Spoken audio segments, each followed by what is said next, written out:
Thanks very much for your time, Bob. This is Mike Anthony at the University of Michigan. Bob is my colleague, retired from the University of Michigan, very knowledgeable in telecommunications for campus telecommunications systems. So we've got hold of a document we think is very important, particularly for the university-affiliated healthcare systems.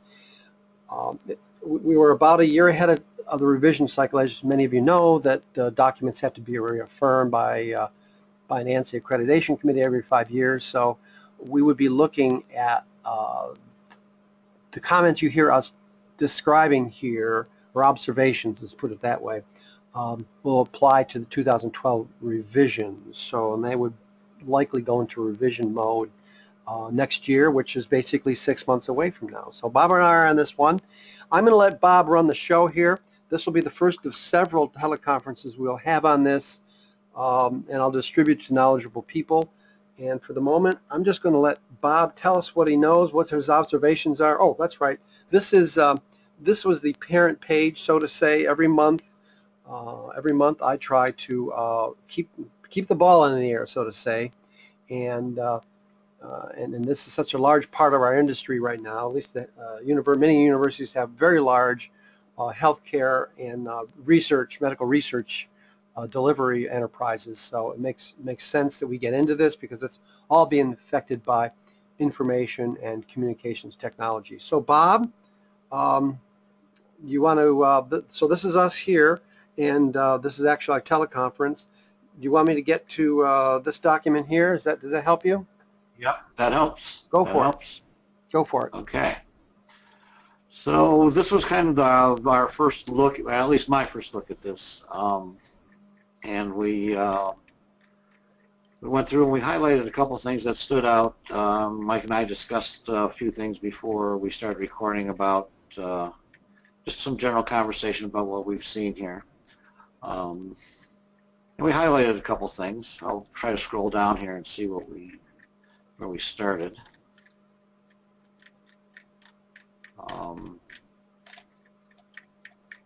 In general, we didn't see anything that jumped out at us or was glaringly inappropriate for what was going on. Most of the stuff is pretty standard in the industry. Right. It's important to remember this is a standard or a guideline. It's not written in shall language. It's not written in shall language. Right. It's got to be. Okay, let's go down here. I can't remember where we first started. Oh, okay. So highlighted a couple of things here that I have not read yet was the NFPA 99 Healthcare Facilities Code and the ANSI TIA 1179 Healthcare Facility Telecommunications Infrastructure Standard. So those are two documents that I want to get familiar with. Yeah, I will get the TIA document. We have a subscription to NFPA 99.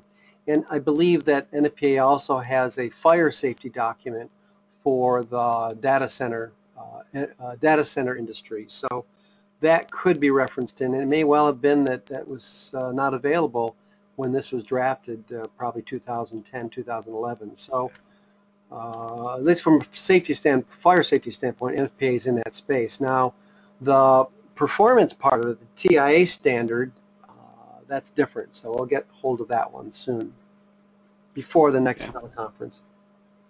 Also, is there any Uptime Institute documents? What is the relationship between BICSI and the Uptime Institute?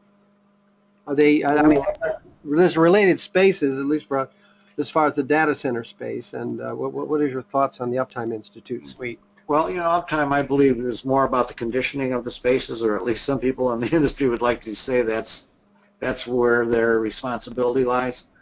But I'm not sure about the relationship that BICSI has with them. Okay.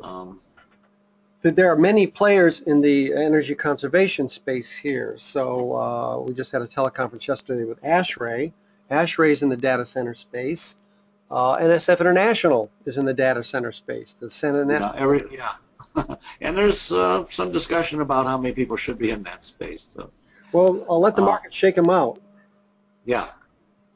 I mean, others don't agree with that view. That's my suggestion. If you're able to attract the the best thinking and you come up with a good market as well as a regulatory solution, I think over time they tend to shake out. There is another pathology, I think, in the trade associations, though. It's that if you're a nonprofit servicing a nonprofit industry, I think that explains some of the reason why we see so many nonprofits in the education facilities industry. There's at least 25 to 50 of them, depending how you count. So, long story short, we'll see. Should ANSY's limit? Should there be something done at the ANSI level to say, well, there's a little too much overlap? But at the moment, I think ANSY's letting the market make that determination. Go ahead. Okay, so one of the first things we highlighted was about the size of equipment rooms and use of multiple entrances on buildings. And what we did note is that in the campus environment, providing additional entrances for redundancy is probably a little bit easier for us than it is when you have an independent structure sitting out there somewhere. So university or anybody in a campus environment probably has an easier time of providing this here. They recommend that if you have multiple entrances, they should be at least 50 feet apart to maintain diversity. Everybody would like to do that in some buildings. Sometimes it's difficult. The other thing we noticed is they're suggesting that some of these room sizes in the buildings for telecommunications equipment and other equipment should be designed with a growth factor of 100%. That's going to be difficult for anybody to get. Most of the time we have trouble getting these standard room sizes in some of the areas. So that'd be the room sizes. So they're informed with the performance of the equipment. Now there's the NFPA that want to make arguments on the basis of safety. So this requirement or this recommendation is one based on the performance. Maybe it's a combination of safety as well as performance of the system itself. Yeah, I think it's based on just the equipment that they're trying to pack in there and your requirements for clearances and to be able to get around in the room. That safety factor. Mm-hmm. And conditioning those rooms is always a consideration. So if you double the room size, what do you do about the conditioning of the space? Mm-hmm. What do they call it? White space? I don't know. Practitioners call that. They just call that you've got a raised floor and there's nothing on it. That's white space. Most of those equipment rooms are on a concrete floor with linoleum, or some of them don't have anything on the floor. It's just concrete. So, and then when they talk about the telecommunications rooms that are located on each floor, they're looking at a growth factor of 50% for those. Again, which would be terrific, but history tells us that those spaces are hard to get. Mm-hmm. And then they talk about if they don't allow placing medical or building systems in the telecommunications room, that there should be adjacent space provided so that you can access the telecommunications room fairly easily from that space. And we have done that in some buildings. I'm curious what percentage of a square footage, it's called the net square footage of a building, say a commercial building, is dedicated to telecommunications. That would be an interesting number. I'm sure somebody's out there measured that.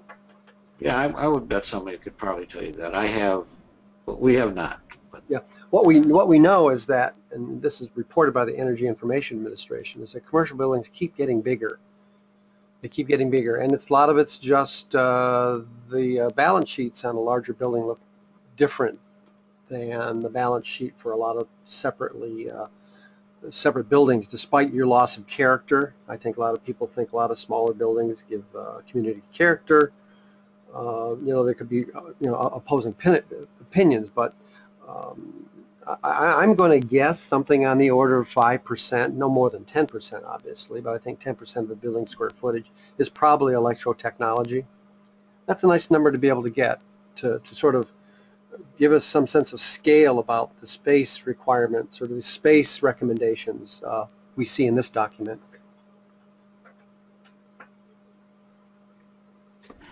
So, and then in the same section, they suggest that the standard for commercial buildings may not work in typical hospital environment. That standard is typically a 10 by 10 room.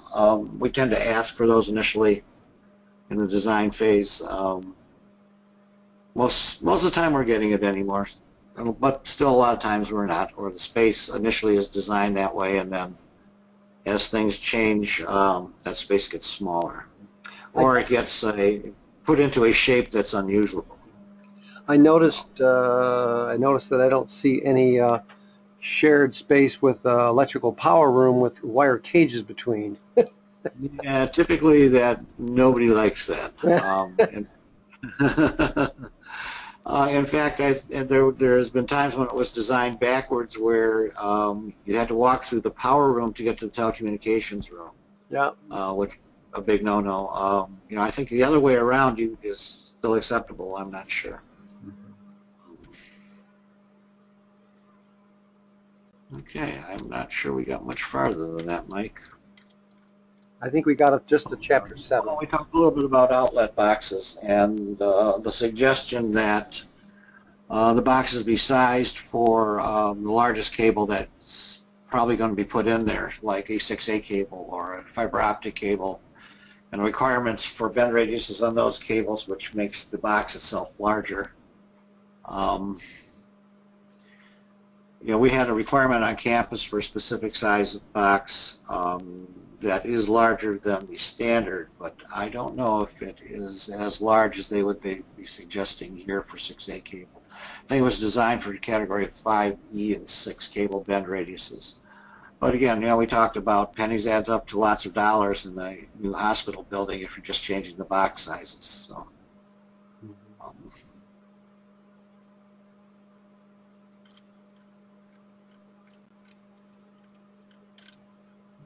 I think that was about it. We talked a little bit about all the redundancy you can afford. Right. Yeah, figure 7 seems to be the most common one that we've applied on campus because it was least expensive and it seemed to fit the needs pretty well. Very often the financial folks will add, what does it cost to add another additional level of reliability? I think one of my colleagues, one of my co-authors, looked into that about with respect to critical operations power systems. And somewhere on our website you'll see a paper I co-authored with Bob Arno and Bob Sugar and Angie Stoyas, and they got their arms around the problem, and then they put it in an IEEE paper.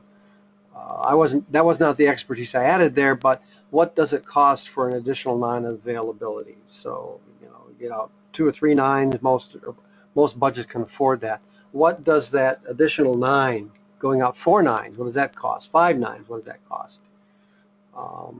Now you get into more sophisticated models, but in any case, we feel that telecommunications, electric technology is important for the IT industry and healthcare enterprises.